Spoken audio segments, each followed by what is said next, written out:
Good afternoon, ladies and gentlemen. My name is Janice Law. I'm the founder of American Women Writers National Museum, whose mission is to honor American women writers, historical and contemporary. We'll be celebrating our second anniversary next month, and so we've had wonderful success and we're very excited. Some of you may wonder, it's American Women Writers National Museum, and usually museums have things to view, and I think there's a seat right there, Ann. Right there. Well, my coat was down okay. Have things to view, and we don't have any things out to view, but we do have a collection of items, and they're being kept until we have a building. Most organizations, startups, start by trying to get a building. They try and raise money to millions of dollars to have a building. But I started the opposite way. I started with programs. I reasoned that I would get well known, the museum would get well known with programs, and then we would work toward a building. So we do have stuff, objects to view, but we don't have them right now on view. And we're gracious. I'm a member of the National Press Club, and the National Press Club, I always thank them. They're so gracious for allowing us to use this room free. So we're very, very appreciative of them. I'd like to introduce a few people before we start. And one of them is Larry Guthrie. Larry, would you stand up briefly? Larry is a new member of our board of directors. He was just sworn in.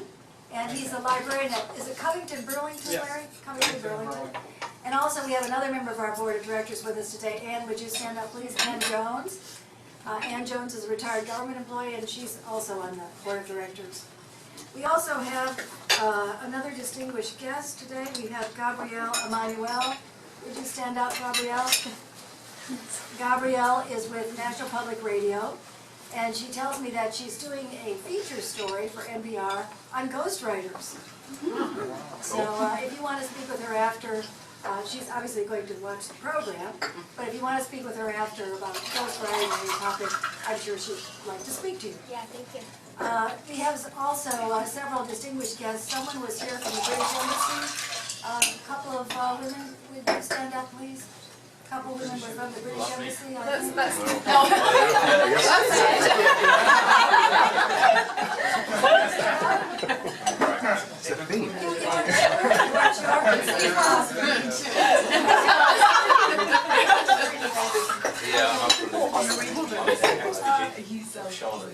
And also, I think we have a couple of writers groups represented. Some people from JAWS, would you all stand up and identify yourselves? I know a lady just came in. What is JAWS? And what is your name? Hi, my name is Arnisa Howell. I'm actually a member of JAWS, which is the Journalism and Women's Symposium. And it's a great diverse group of women communication professionals, and we're dedicated to, in part among many things, but fostering young journalists as well, as I was formerly a board member. So I heard about this gathering today from that organization, and happy to be here. We're glad to have you. And it's Journalists and Women... Journalism and Women's Symposium. JAWS. JAWS.org. And there was somebody else from JAWS? Yes, I'm actually just a member of JAWS as well. So Okay, well, there's never just a member, you're a member. All right. And I think there was there one other writers group? Yes. Hi, my name is Amanda Wilson. I'm a member of the local chapter of the National Writers Union. Okay. United Auto Workers 1981 local, and we're based in New York, and it's a union of book writers, freelancers, and contract writers. Okay, and I'll repeat it so she can hear. What was the name of it again? National Writers Union. National Writers Union. Did you come from New York? Nope, I'm from the local DC chapter. The local chapter, okay. Thank you so much. Thank you for coming. Did anybody else, does anybody else represent an organization or member of the writers organization? I'm Tam Harbert, and I'm the chair of the freelance committee here at the National Press Club. So if you're a freelancer and you're interested, talk to me later. Okay. And I'll give also a plug if you'd like to become a member of the museum. On program days, memberships are $1. So we'd appreciate if anybody would like to join. We'd love to have you join. Put you on our member list. So thank you. Our panel today is on ghostwriters. And we have 4 panelists. We have about an hour. So I'm dividing the time roughly at 15 minutes per panelist.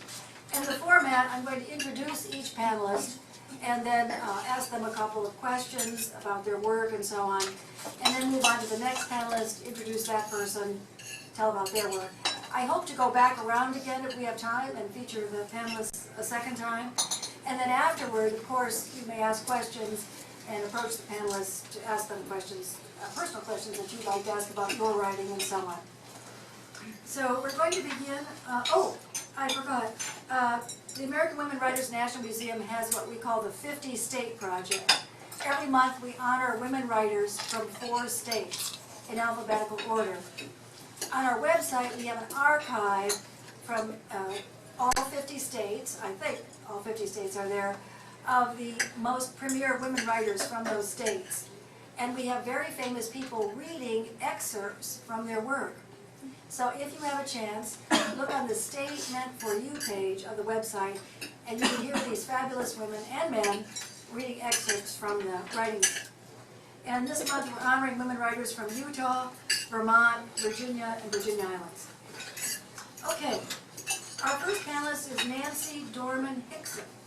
And Miss Hickson traveled all the way here from Birmingham, Alabama to participate as a panelist. She ghostwrote and co-authored Diplomacy and Diamonds. No, that's mine. Oh, sorry. Here it is. No, wrong book. Diplomacy and Diamonds. Well, you got extra publicity. Diplomacy and Diamonds. It's an Amazon best-selling memoir of socialite and TV personality Joanne King Herring. And this was made into a movie called Charlie Wilson's War. So we have a very, very distinguished guest. And Charlie Wilson's War, you may remember, starred Julia Roberts. So she not only had the book, but she had a movie, Miss Hickson. And she is a former associate living editor of Southern Living magazine. She holds a BA in communications from Mississippi State University and an MS degree in speech from Southern Illinois University. And if you want to buy her book, she's selling copies afterwards, so please avail yourself of that opportunity. And I wanted to start out by asking Nancy, how did you get the gig, as we call them, with Miss King? How were you contacted? How were you chosen to write that book? And how did you begin working with her when you ghostwrite? Did you meet with her in person? Did you tape? All of those things. And last but not least, did you get to meet Julia Roberts? So I'll turn it over to, if you give a good hand to Nancy Dorman Hickson, please. The first thing I have to do is make a correction. Actually, the movie, Charlie Wilson's War, was based on George Crowell's book. Oh, George, that's okay. George was a journalist, very renowned journalist who spent 10 years researching that book. And so Julia Roberts did portray the lady that I wrote a book about, Joanne King Herring. Anyway, so that's the deal. There was some talk, and maybe still will happen, about a movie coming out based on this book. Joanne was contacted by an unknown celebrity star who wanted to star, produce, etc. So I don't know what happened to that. It was a little, mentioned in the Houston paper that Tinseltown had come calling. If that happens, and I hope to meet Julia Roberts.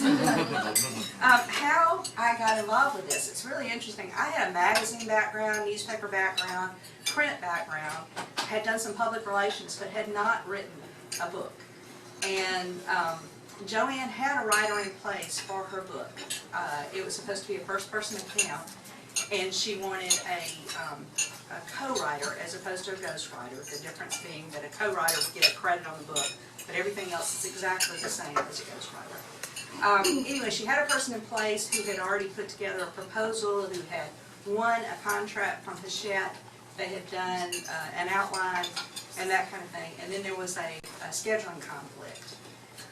So they were looking for someone else, and apparently Aaron Sorkin, who wrote the screenplay for Charlie Wilson's War, gave them some names, and they had some people come out and talk to Joanne, but they didn't really get her southernness. She's very, very southern. She's very Texas, they sort of did a sample that was a caricature of her. You know, they had her dropping her G's, you know, like when you say playing and all that. And Joanne doesn't talk that much. She's very refined and elegant. And so my understanding, they told me later, was they Googled Southern writer and Christian and came up with me. I've tried to replicate that, and I've never had that happen, so I don't quite know how that went. Maybe it was divine intervention, I don't know. Because I had worked for Southern Living and I'd done some religious type writing, but and that was really, really important to Joanne because she felt like the movie had portrayed her. Well, there were lots and lots of parts about the movie that she really enjoyed, but she felt like they had made her religion sort of a hypocrisy kind of thing, and that really was not the case. It was very, very important to her. So she wanted someone that she could work with that would understand that. So that's how they found me, and the way it worked was I was trying out with 3 or 4 other people who had much better credentials than I did for book writing. They had bestsellers, and you know, they really understood the process. But they didn't get that Southern thing, and I think that's what made the tipping point. I interviewed Joanne over the phone, and then I wrote a little sample piece. It's like a 3-page thing.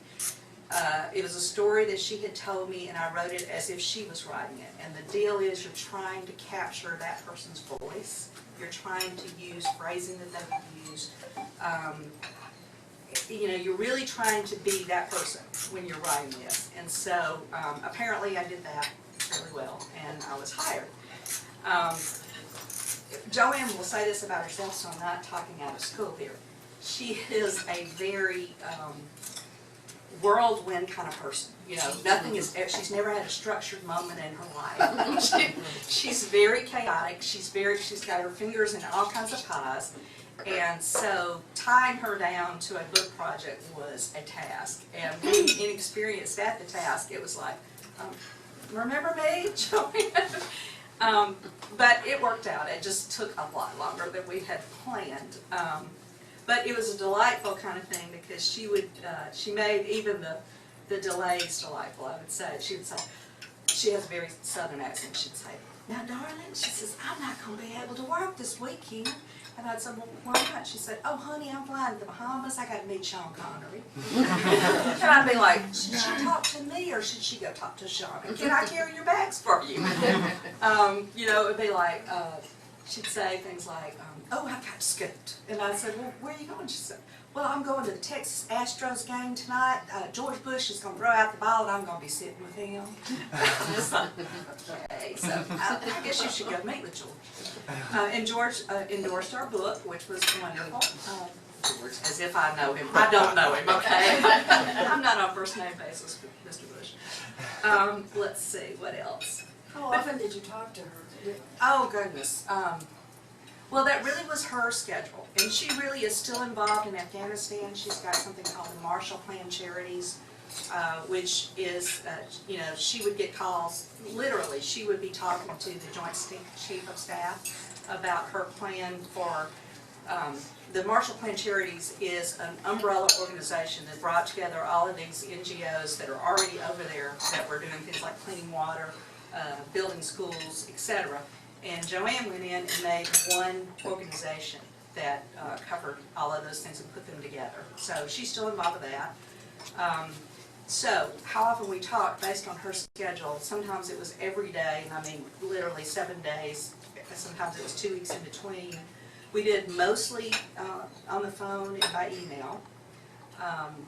I met with her once, basically went to her house for a very, very long weekend, and we, you know, toward the crunch end, we did that. Did you tape the conversation? We did. This was old school. I did old tape cassettes. I had it hooked up to my phone, and I know this journalist in here know the person I'm talking about, that you just turn the tape recorder on and they talk, and that's it. You don't really, you try to insert a question every once in a while, but it's mostly just letting them talk. And that's the way Joanne is. And the good advantage, or really good advantage for me, was that she's very familiar with presentations. She's very, very good at getting up and telling me stories. And so she would do that with me. And there was a flow to it that she knew how to do that I'm not sure everyone that has a book written about them would know how to do. So that was an advantage. So sometimes she would write and I would edit it. Sometimes, most of the time, I would write and she would edit. So. Did you show her what you had written and she had approval of it? Yes, definitely. In fact, my contract was with her. Hachette was the publisher, as I said. But my contract, I was a person that was hired by Joanne, and Joanne paid me. So yes, she had total approval. And that's the thing, one thing I would make a point about ghostwriting and collaborative writing in general. The writer is, it's not your ego, it's not your beliefs, it's not your philosophy, it's not, your words. This is a story that's written about another person. It's their bid for immortality. So, you offer your expertise and your, hopefully your guidance, and you say, I really think it sounds better if we do it this way, but ultimately, it's that person's book and their way of telling it. So. Did she change much? Was there much editing? Oh, goodness gracious. Yes, there was a lot of editing. Because we went in several different directions with the book. A lot of times she really wanted to write a more religious book than it ended up being, because that's real important to her, but that wasn't what the contract was for. So I had to keep pulling her back from that and saying, for your next book, you can include that kind of thing. But this is more your story. And really, her story was much more involved than the movie depicted. Joanne has led a life and a half. She was honorary consul for both Morocco and Pakistan. She was named a man by the Middle Eastern world because she needed to move among meetings and stuff, and so they just made her an honorary man, literally. She had a TV show before Donna Show, before anybody. She had a TV show for 15 years where she had all kinds of celebrities come through. Because Houston, where she lived, is a big TV market, so they would, funnel their Sean Connerys and their Frank Sinatras, and she knew people in Margaret Thatcher and all of those kind of people. She was at the party when Charles and Diana announced that they were going to have a baby. I always likened her to Forrest Gump. How Forrest would show up in all these historical points. Well, she's a very smart Forrest Gump. It would be like, I'd say there's something about the astronaut program. She'd say, oh, I dated Buzz Aldrin, or whatever. You could mention any point, and there was some kind of connection that she had. So she's really an amazing person. What did you learn from the experience of working with someone that you would apply if you do another ghostwriting for an individual? Oh, I learned so much. I had so much to learn. I learned that you use, and I hope this will be taken, let me explain. I learned that you use fictional techniques, basically. And by that I don't mean that you make things up, you don't. But, like for instance, I needed to include a physical description of Joanne in the book. But it's first person, so what are you supposed to say? I am so beautiful. That's not going to go over so well. So you have to do things like, people said that I looked a lot like Ava Gabor, who was a friend of mine, and I was so flattered by that because, I loved Ava's cheekbones and her blah, blah, blah, blah, So you describe this other person, but you're really describing her. And it's that kind of thing that you just have to kind of puzzle out how you do that. Thank you.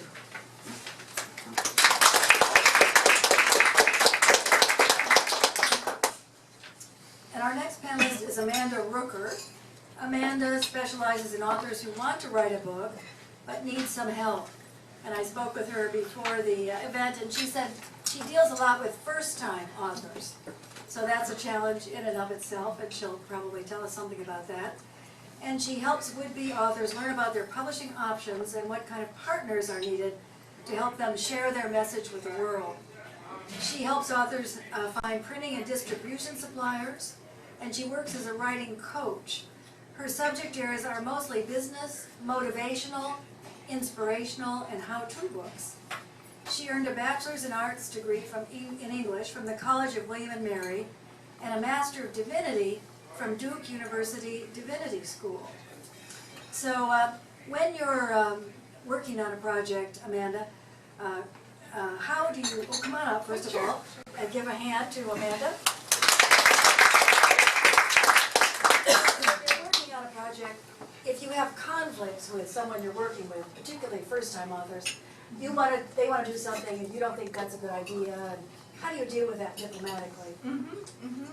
Well, I do. I mostly work with first-time authors who are primarily speakers or business owners, but folks who are experts in their field, but writing just might not be their main skill. And so, most of them are used to putting together PowerPoint presentations and communicating in sound bites, and just communicating in a very different way that that writing requires. And with writing, it's so important to know your audience in terms of what expertise they have, in terms of what knowledge they have, and so you really have to get into the head of your audience. And with experts, sometimes they just want to say it all right away, and you have to kind of make them take a step back and say, okay, well, your audience doesn't know this yet, so we need to take some time to spell this out and explain it step by step and logically. So that's usually where I have to kind of help them just to slow down, not put those sound bites out there, because they can't rely on the power of their presence and their nonverbals and all of that. So we just have to learn to translate all those nonverbals into writing and use the written word for that.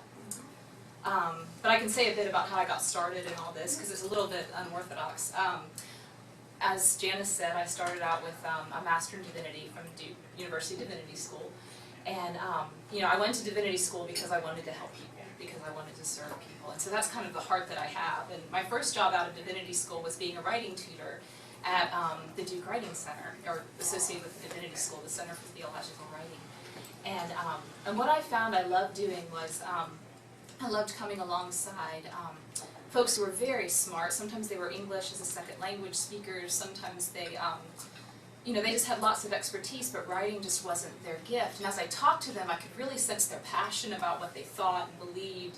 And it was always a collaboration, just trying to help them communicate through writing.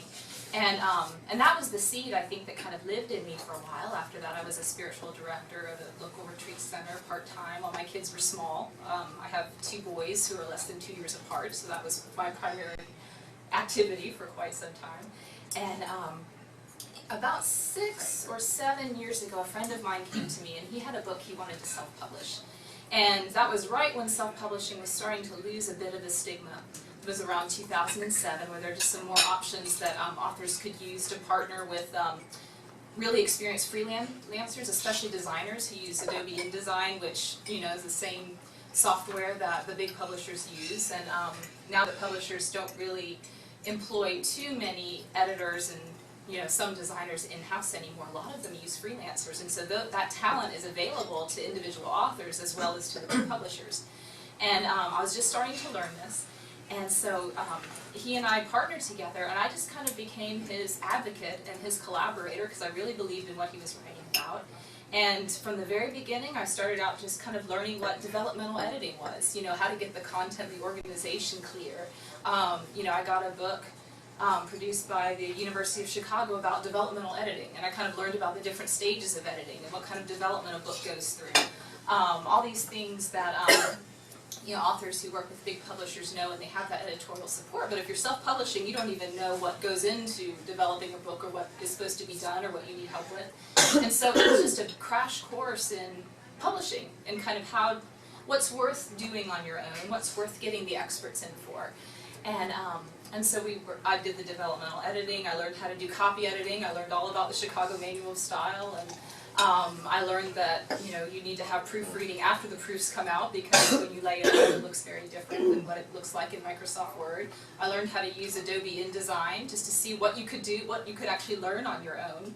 And book design is it's always interested me. I mean, I was the yearbook editor at my high school, and I just always liked layout and visual design anyway, and so I kind of got to go back to those skills. And I just found out that with the right software and just kind of knowing what comes first and second and third, you could figure it out. And so that's what ended up happening. He ended up using a local printer, and the book looked great. I had a friend who did the cover design, and he uses it and sells it now just on his own. And just step by step, I got connected with more and more authors who were looking for someone who could just come alongside them and help them figure it out. And so that was the role I tended to play.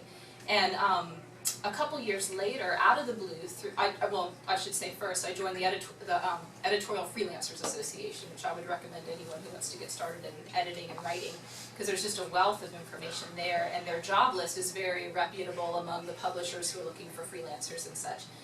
And because I belong to that organization, marketing best-selling authors Don Peppers and Martha Rogers were looking for someone to help them redo their textbook for Wiley, the marketing textbook. And they had been best-selling authors in the business field and marketing for quite some time. This was their 7th book, I believe. And they just happened to contact me and call me, and because they needed kind of a jack of all trades who could kind of, get contributions from Seth Godin and could keep them on track with their project management, make sure they met their deadline with Wiley.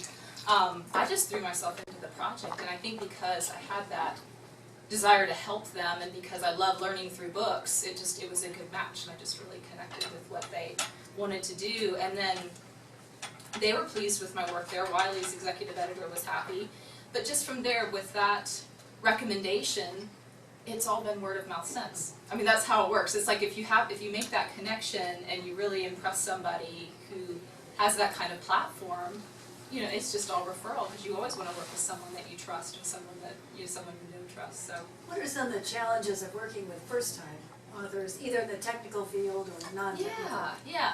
So from working with them, I also made a connection with a local publisher, Morgan James Publishing, which is a hybrid publisher. And so that's where the bulk of my work comes from, because I developed a partnership with them. And so most of my referrals come from Morgan James, where they, Morgan James, as a hybrid publisher, they partner with the author in terms of sharing the costs. Usually they're first-time authors. And so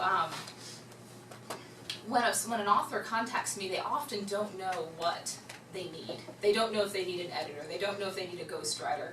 They're not really sure if they even want to go with the publisher they're working with. I mean, they just don't know. And so there's a process where, I have some basic questions I ask them in terms of, well, what do they want this book to do for them? Why are they writing this book? What the core message of their book? Do they have a business or a cause that this book is linked to? And so kind of thinking strategically about what they want the book to do for them is a big part of what I do. So I have those general questions I ask them. And then from there we're able to figure out, they send me a copy of their manuscript, and then we're just able to figure out at what point it makes sense for me to enter in. Do they need developmental editing where they have a draft and I just go through and help them organize their material better?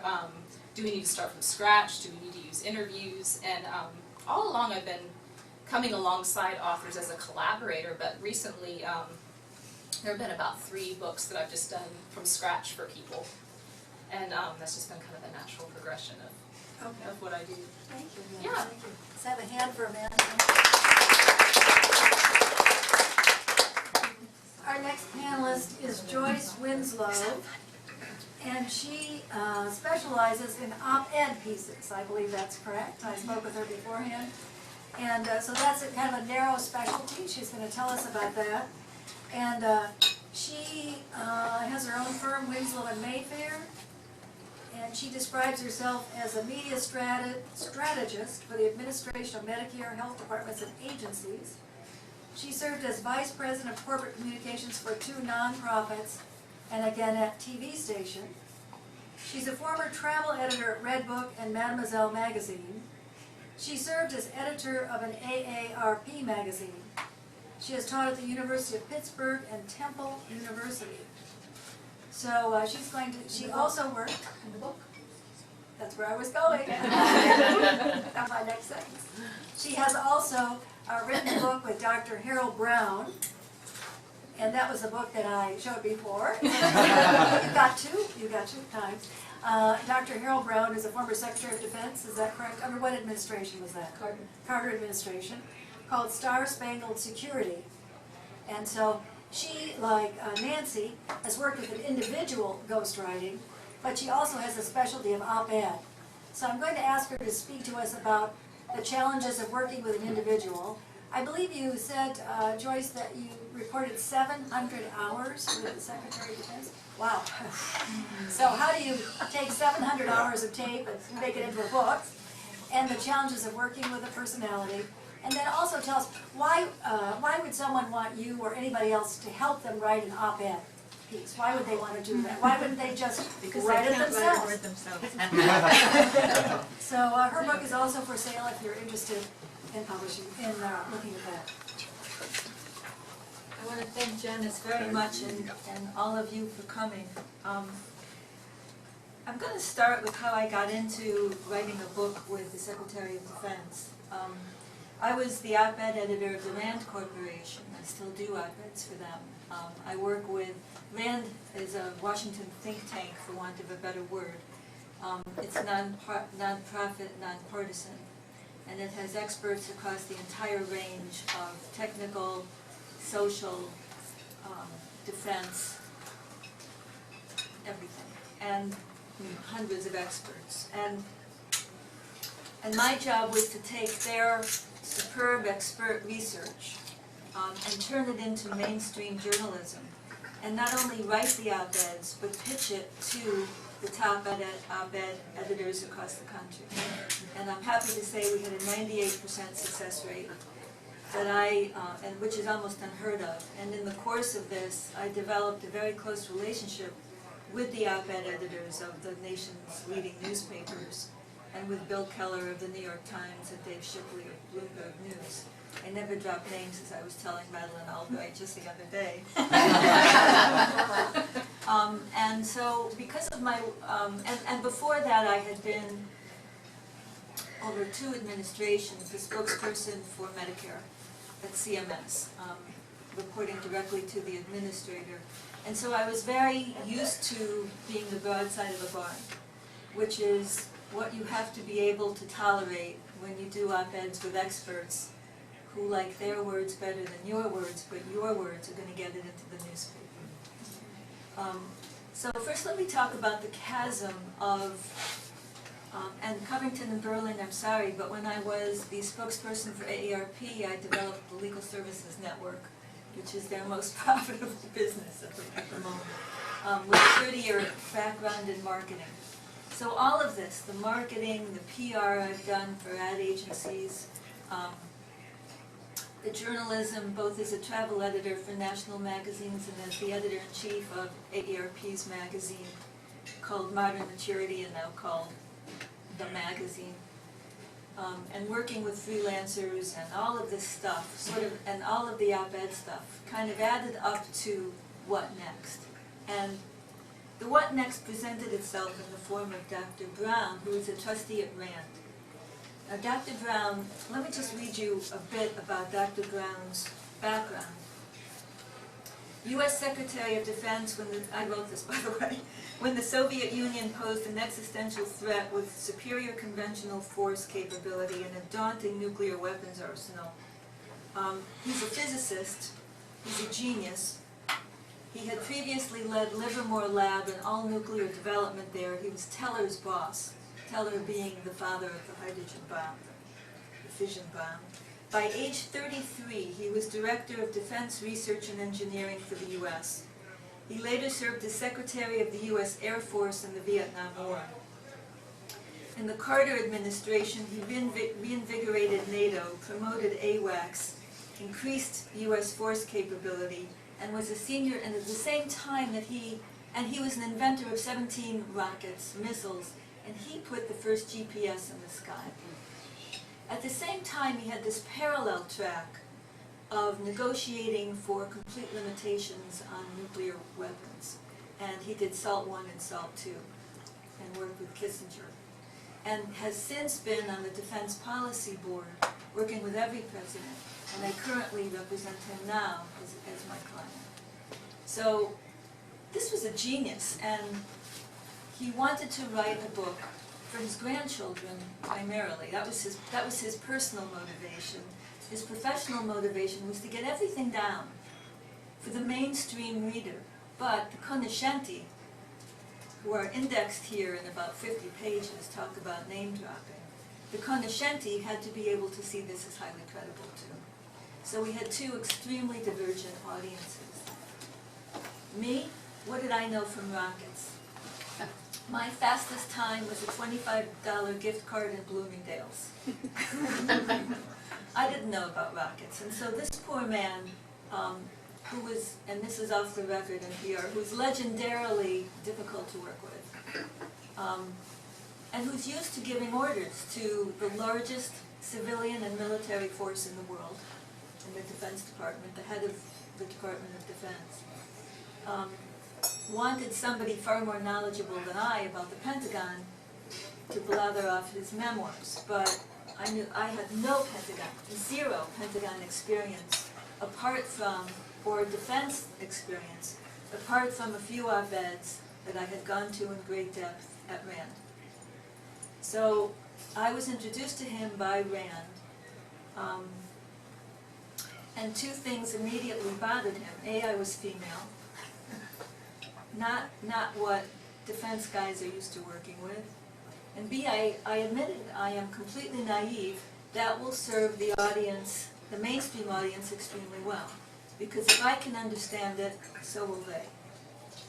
For the other stuff, I said I'm willing to read everything I have to read to be able to mirror it adequately. And I have to tell you, I now know more about rockets than my mother would ever have guessed.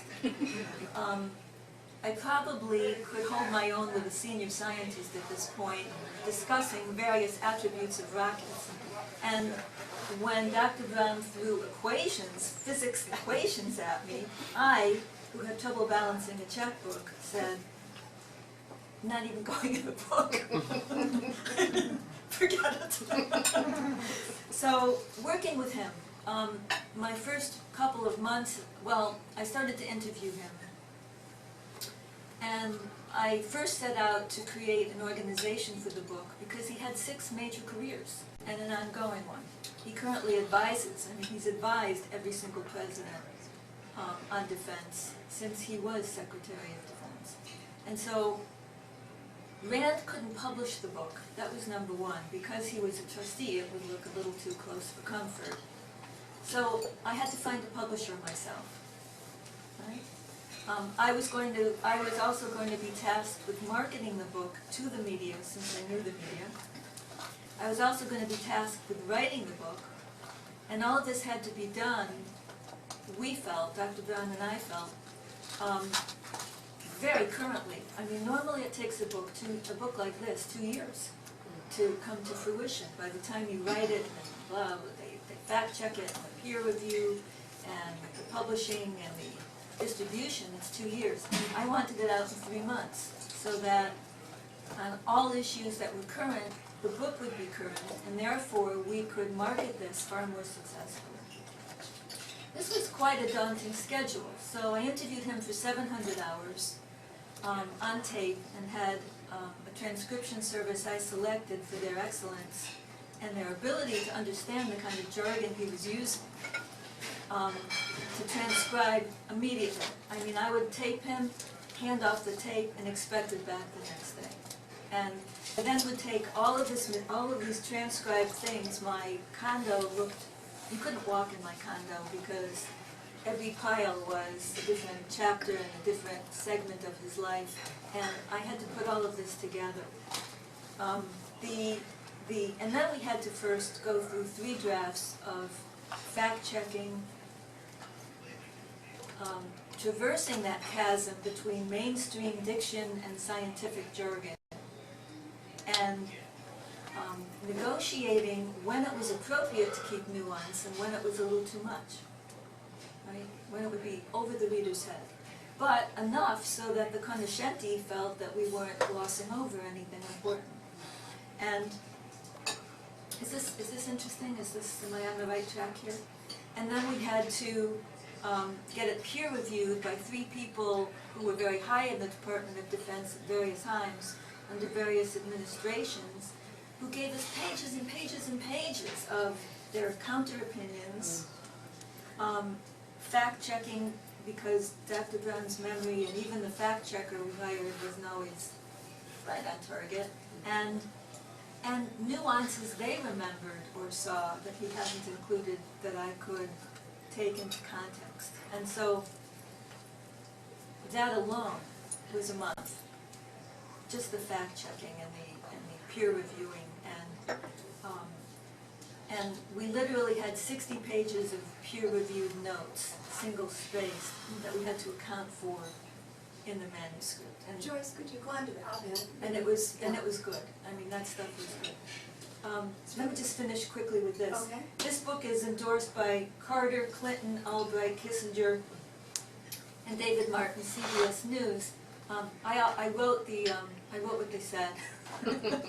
You'll learn that's what you do. You give it to them. They scribble a word out here or there. They add a little something, but you have to be able to have access to them to do it, to work with their people. And boy, was that fun, because I got to meet Bill Clinton, who is every bit as gorgeous in person as, wow. And, all right, so op-eds. So the book did well. It's published by Brookings. We sold every copy. It's not Gates, because it didn't come out right on, right after he left office. Dr. Brown, I think, is too much of a gentleman to have done that. And nobody took objection. I mean, we didn't get one negative letter. But, you live in fear as a ghostwriter. And I'm not a ghostwriter. I was kind of a mirror and a muse and a writer. You live in fear that, you said something wrong, you did something wrong, some fact didn't check out, but it turned out okay. Op-eds. Oh, and then what we did, when you market your books, by the way, you need to find a way to market your books after you ghostwrite them. And what I did was write a series of op-eds from the book, based on the book, and place them in mainstream periodicals with Dr. Brown as the author, by Dr. Brown, and then hype the book in the credits. Author of the recent Star Spangled Security. Am I done? Op-eds? If anyone has a question about op-ed, they can ask you in the second round. I want to give Charlotte Reather a chance. Is that right, Charlotte? That's right, Charlotte's our fourth panelist, and Charlotte has crutches. She was it his key accident, Charlotte? I can't remember. No, but we can pretend that it was. We can pretend. And that line reminds me, her specialty is comedy writing. So I say, so to speak, the fun part of the comedy to last. She does. Charlotte is a Brit, as you will tell after about 1 second after she starts speaking. She ghostwrites scripts for TV, radio, and film. No, those are my own. Pardon? The scripts are mine. That I use okay. Eliminate the word ghost. She writes scripts for TV, radio, and film with a comedic touch. She has a TV sketch show, 3 sitcoms, and a feature film optioned, all with script commissions. She describes herself as a comedy writer and performer, and she has an alter ego named Henrietta Arden Bibby. Done research. Yes. And her work in progress is, well, I guess it's not a work in progress now, it's an actuality. Yeah, it was published in May 2000 last year. It was #1. Okay. Great. She'll tell us about that. And that's Robson Green's Extreme Fishing Adventures. That sounds like a comedic title, doesn't it? Extreme Fishing Adventures. And that's published by Simon & Schuster. So I give you Charlotte. Hello. So Janice, for having me today, and thank you for my fellow panelists and everyone for kind of taking the time to come and listen. You mentioned a little bit about knowing a lot about rockets, Joyce. I now know more about fishing than I ever thought was possible. In fact, so much so that I'm a bit of a kind of pet love of middle-aged men at dinner parties. So that's going to potentially kind of keep me popular on the dinner party circuit. Mine's quite an unusual story. I came from freelance kind of journalist background, and I also kind of write the comedy scripts and stuff on the side. So I have kind of parallel careers. And it was by basically interviewing an actor called Robson Green, who you might know over here. He was in a show called Wire in the Blood, which was a detective show. He's also currently in HBO's Strike Back. And unfortunately, he was famous for making Simon Cowell his first million, because he and a co-actor who was in a show called Soldier Soldier in the UK released records such as Unchained Melody and many other kind of very cheesy tracks in the 90s, and unfortunately got Simon Cowell on the track that he is today, so apologies for that. So basically, with this kind of knowledge in hand, I was off to meet Robson to interview him about fishing for a country magazine, and I really wasn't particularly excited by this prospect. I hated his music, and I wasn't particularly a fan of his acting. I ended up getting this ghostwriting project because I was incredibly rude to him at lunch, and basically took the mick out of him. He's a Geordie from the northeast of England. My father's from there as well. So I mimicked his accents. I basically tore apart his pop career, even though he had got 3 #1s. He, I think, was pretty astonished and started turning the abuse in my direction as well. And we found we had, kind of actually a bit of a rapport and quite a funny kind of humour together. So anyway, I wrote the article, which he absolutely loved because I made him look funnier and cleverer than he is. Pretty much, usually if you're doing ghostwriting projects, you want to either, if it's a serious project like Joyce's, or kind of a project, kind of like yours, Nancy, you either kind of want to, make them kind of more intellectual, or kind of give them more kind of gravitas, or kind of in this particular project, make them seem pretty funny. So he said, have you ever considered writing a book? And like many kind of writers, I tried to write a book many times, but I've never actually taken the advice of Kingsley Amis, which is all you need to do is to write a book, is to apply the seat of one's trousers to the seat of one's chair. So I finally had this opportunity, and I also realised pretty quickly that he's a very well-known actor in the UK, that this was quite a good deal, because I was going to get on the kind of back of his coattails, and potentially have a book that might sell several copies. In fact, maybe more than several copies. And I think that's the dilemma with kind of authors. You can really write a book and go kind of make that leap, perhaps in journalism, whatever. But many people won't sell more than 500 copies, perhaps 1,000, and after that it's off the shelves and it's gone, and it's a huge undertaking to kind of put yourself through that. So I found I was familiarising myself with fishing very quickly, and I had to turn out a 90,000 words book in 9 weeks, that was, it absolutely broke me. I had heart palpitations to prove it. And it was a hell of a deadline. We actually ended up Skyping because I just moved over here, which was kind of crazy timing. But Robson's kind of filming, he's around the world, so we would do 6-hour Skype sessions. And I'm quite traditional, and I'm rubbish at typing, so I'd make these notes by hand till my hand went hurt. So we'd have loo breaks, or I'd have like kind of stress ball breaks, and then a little bit like what you were saying, kind of Joyce. I didn't get someone to transcribe, but I did work occasionally with a lady to kind of help me read the notes back, but I'd formulate and craft the kind of words that way.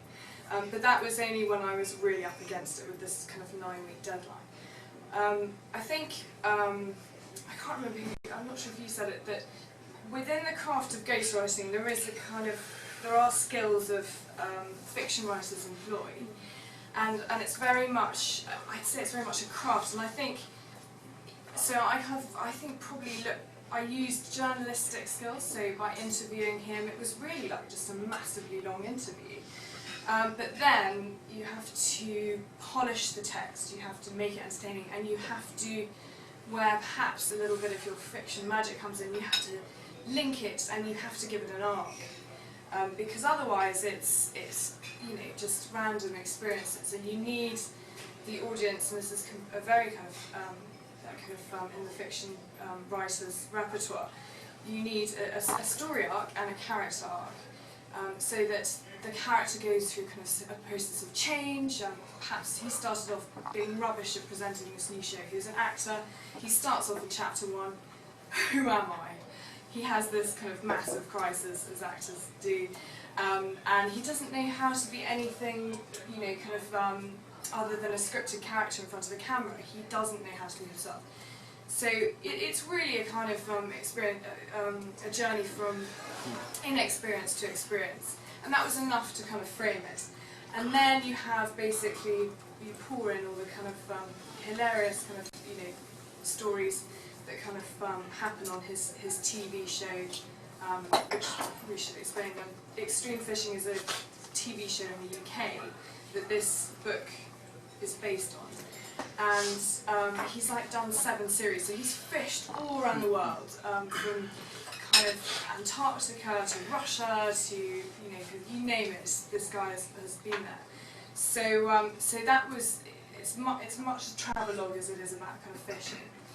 So I needed to kind of capture some of that magic that the TV show had, and then put it into a kind of book form. And basically within, it was released last year. It went to #1 in the Sunday Times non-fiction bestsellers. It was absolutely fantastic. And you know, I'd urge you to negotiate hard with your deals, because publishers will try and, you know, do down the ghostwriter enormously and really kind of put you to the back. But I'd actually pushed this project from the moment he'd mentioned it to me, although those years ago kind of for lunch, and had kept it alive and had kept pushing it with the production company and everyone, and I never let it go. And for that, they rewarded me with the back end of the book. I also got a co-credit and bio and a picture on the book.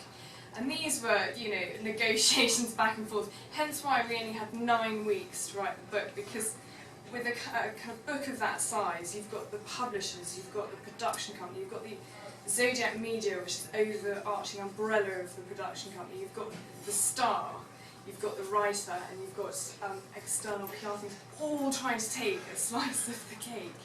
So it's worth holding out, but in doing so, because agents are negotiating your contracts all the time, your kind of time frames narrowing. And I did some of work before that contracts were signed, but you don't want to do too much, because these things are very delicate processes. They can literally, and more often than not come off. What about any disagreements with him about the writing and so on? Did you a lot, and how did you deal with that? Well, I mean, I don't know if you've dealt with actors very much, but they're not the easiest of creatures. But no, he was actually great fun, and because we had this ability, I think, to take the mick out of each other in this rapport, which is essential. I think, in the end, I think the key thing for any ghostwriter, I don't know if the panel agrees with me, is you really, really want them to feel as though they need you and they can't do it without you, and they doubt themselves, so they take your lead enormously. He really would look at each chapter and then come back, and pretty much it was signed off, and I had to send the draft. I mean, we were such a tight time frame, and my first draft was accepted and very little was changed. I was kind of editing the whole way through. But no, we didn't have particularly. It was a really unusual fit, and no one would have put us together. He's like kind of Geordie, working class kind of hero, you know, kind of very gritty, you know, kind of we're quite on the surface, kind of apples and oranges, but underneath that we're actually really connected. My father's from the North East, and I think we have that same humour, the same ways of looking at things, and that accents and different backgrounds aside, it was that kind of connection. Can you do a bit of the accent that you? Yeah, you see, will you hammer or here, which means could you pass the hammer, please? Why is the kind of classic greeting, but he says that I sound like I'm more Indian than Geordie, so so I'm not probably the best person to do the accents. But is there anything else you'd No, like to that's say? not, thank you very much. Thank you.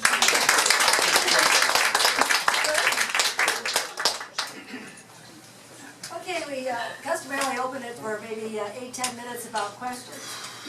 With questions, anybody have questions they want to ask? Yes. Hi, to any of the panelists, you talked about how important your rapport with your partners is, and also your knowledge of the subject matter. So they've obviously worked for you in your successful pieces of work. How have you, are there projects that you have turned down, and how have you figured out what the right cues are for you to not accept a piece of work, or for a partnership not to work between you and your client? I'll repeat the question. If each of you could address briefly if there are projects or people or situations that you've turned down, and if so, what were the red flags that came up to you? Anybody like to speak to that?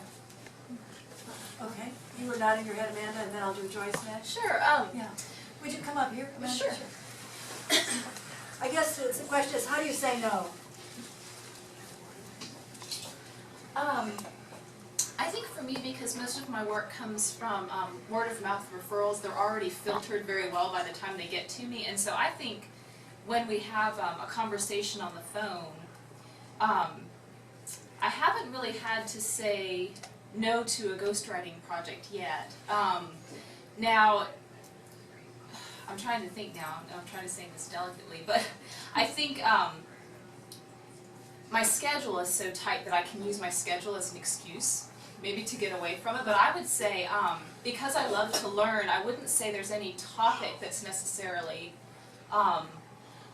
something that I wouldn't want to learn more about so far, and I can say that so far. You know, I mean, and the other panelists have said they didn't know anything about rockets or fishing before they got into it, but they enjoyed the rapport with the person, with the writer, and sometimes that's more, you know, the rapport definitely is just so important rather than the topic. So. Okay, did you want to speak to that, Joyce? Yeah, can I just stand here? No, you have to stand here because of our videographer, I'm sorry.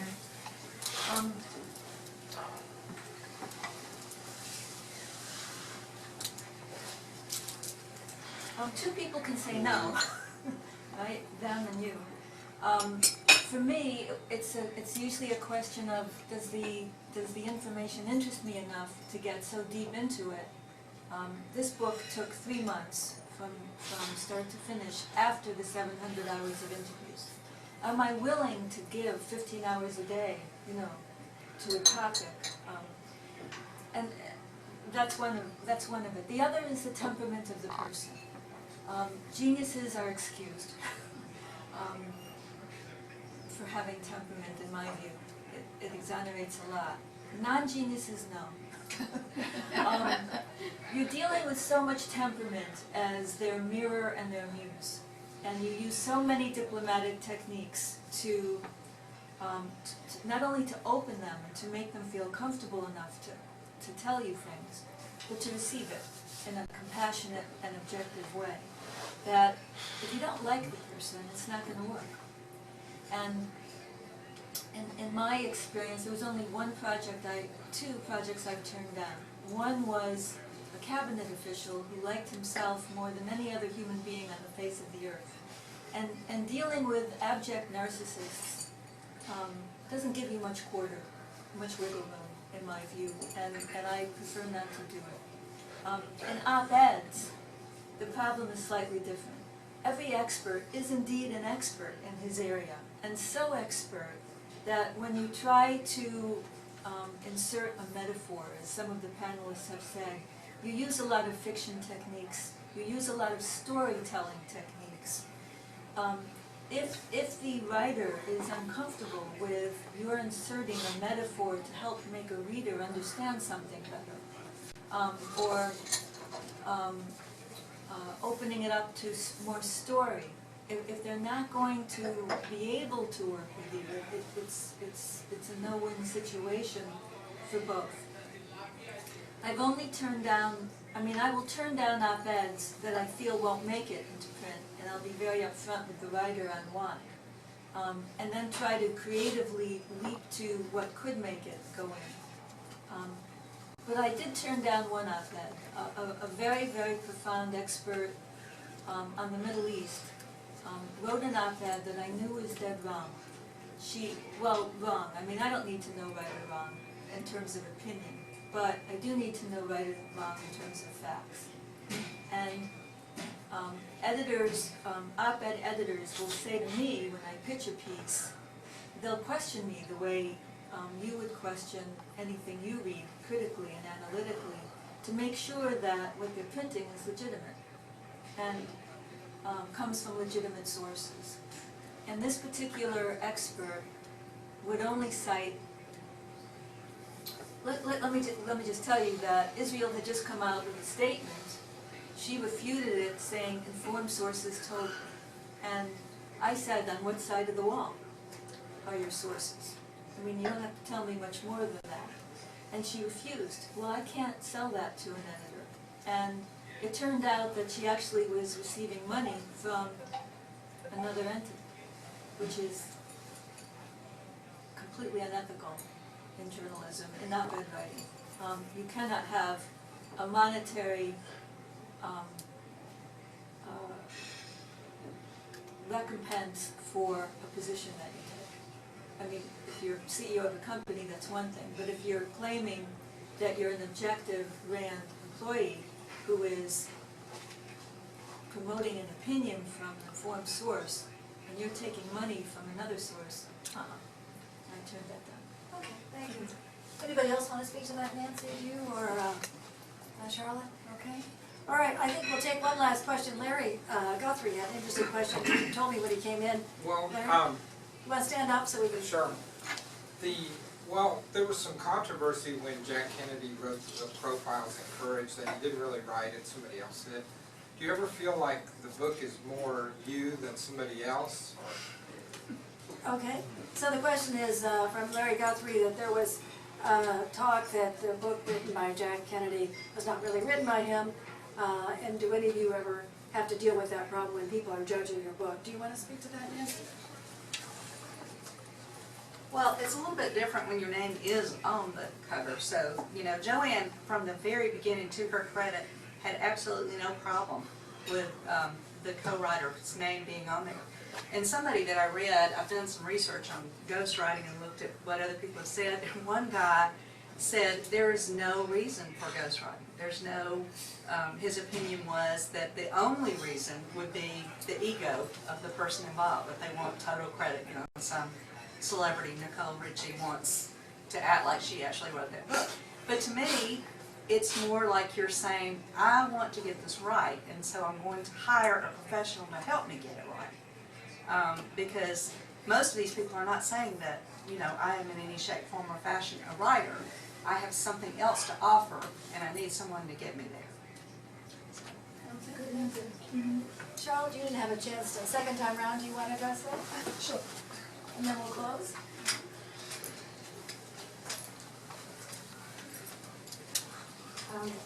I think you do, when you've written kind of any book, feel kind of an ownership, and you know, I put some of my best jokes in that book. But it's also what's difficult is when, and celebrities are probably more likely to do this, is when they genuinely think that they've written it as time elapses. And you're suddenly like almost like, why are you on here? Because this is my book. Which I've kind of found a little bit, so that's been tricky. But, I mean, I'll kind of round up. I was just thinking, you know, kind of on the way to coming to this committee, or this panel this morning, it took me back to my degree, English degree at university, and I suddenly was reminded of Roland Barthes, called The Death of the Author.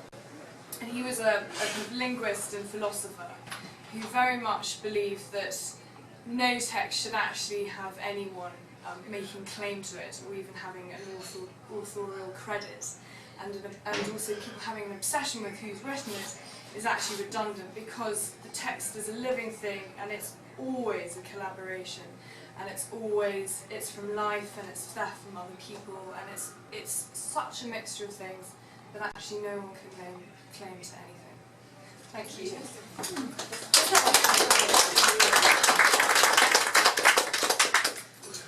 Well, thank you all very much for coming. I'll put in a plug again if you want to join the museum. It's $1 for a membership. I'd love to have you. If you didn't sign the guest book, please do that. I do want to say I've been doing this now for 2 years, the museum, and I never cease to be proud of the tremendous women talent that we have. The women, I've had playwrights, I had librettists and women composers, some of them written operas and were on the New York stage. We just had the most fabulous women, and these women were certainly no exception. They were fabulous, and really I'm so glad I started this museum. Thank you very much.